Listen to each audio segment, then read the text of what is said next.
He's an architect experienced in steel structures. Now Richard Gage is touring the country with a controversial message about September 11th. Richard Gage is here to show us why he's calling for a more thorough investigation into the collapse of the World Trade Center buildings. Thank you so much for joining us. You're very welcome. It's great to be here. Well, first of all, give us a little bit more about your background. Well, I'm an architect of 20 years, member of the American Institute of Architects, and have been studying steel-framed, fireproof buildings for about that long.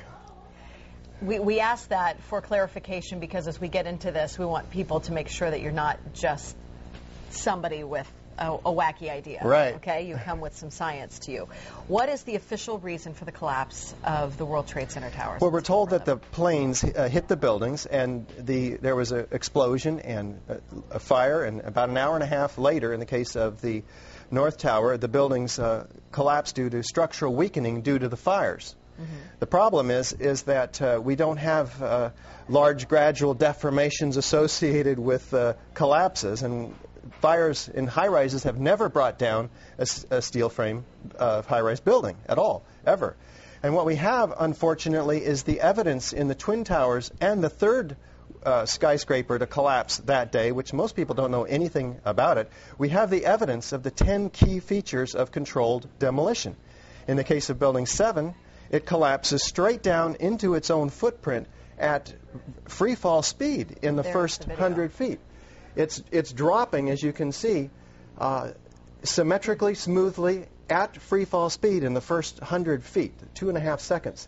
This is uncanny. There's 40,000 tons of structural steel designed to resist this collapse. Is it, what, a 47-story building? Yeah, it's just called Building 7, right a football field away from the Twin Towers.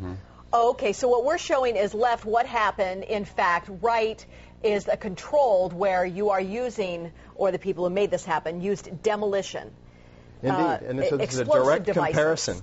And you can see that, indeed, almost free fall speed, free fall acceleration through 40,000 tons of structural steel. That is uncanny. So we have 700 architects and engineers demanding a new investigation as a result of this evidence and the evidence in the World Trade Center. That is very explosive. Almost every architect and engineer we show this information to agrees with us that these are controlled demolitions.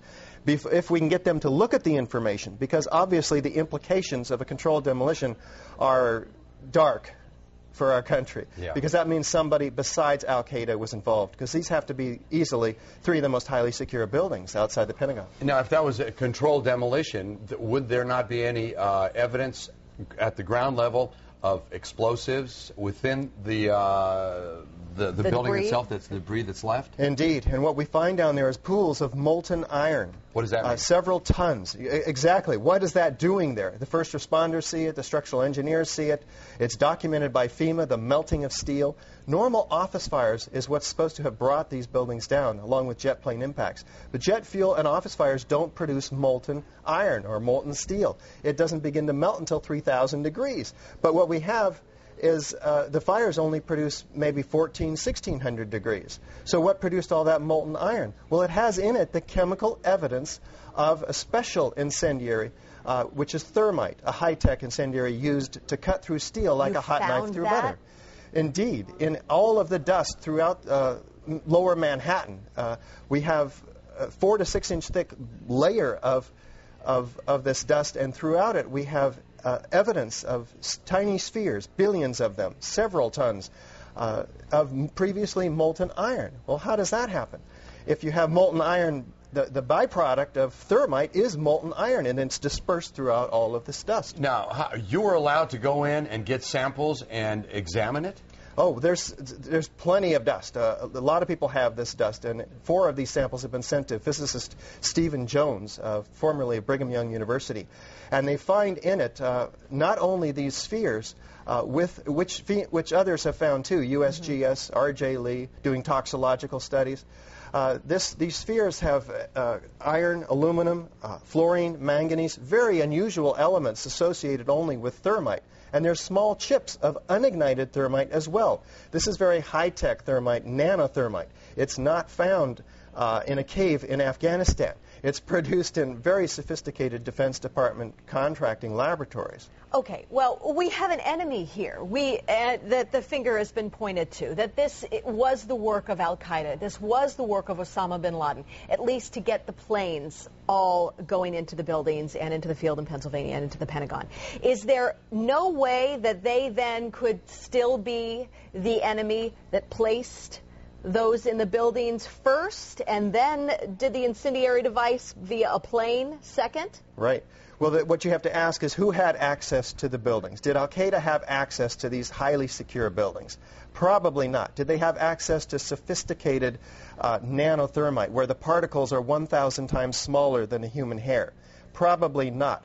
Somebody else has to be investigated, and that's why we have 700 architects and engineers demanding a real investigation. We don't have the whole theory as to how this happened, who did it, why. We just lay out the facts like we did last night in the Veterans Memorial Auditorium, and we demand a real investigation, and they'll find out who, why, how, etc. Okay. Then let me ask you, I'm person X. I want to place something in one of those buildings. Where would I carry it? How big would it be? Is it that visible that I would be spotted by security? Or could I place it in one of my tooth fillings? Yeah. We're talking about several tons of nanothermite and ordinary thermite. One would have to have access through security. So the security company involved for the World Trade Center should be thoroughly investigated. And it turns out to be Securicom, Stratosec. Somebody should look and see who's on the board of those companies. Some very interesting individuals turn out to be. In addition, one would have to have the cover of, say, an elevator modernization, which was, in fact, going on 9 months prior to 9/11, so that there were workers throughout the World Trade Center that had access to the hoistway, which is immediately adjacent to the core columns and beams in the building. You're not trying to freak out the country, but you can't help but feel a little freaked out by this. Yeah, you're getting it. Yeah. And, of course, this is something we want to talk with you about a whole lot more, and we're out of time. But we do have a great deal of information on our website, kmph.com. Thank you very much for your time today. You're so welcome. Thank you for opening joining up us. a lot to think about. We'll be right back. Results are in, people. Now, this is my favorite pie chart. You guys are going to love this.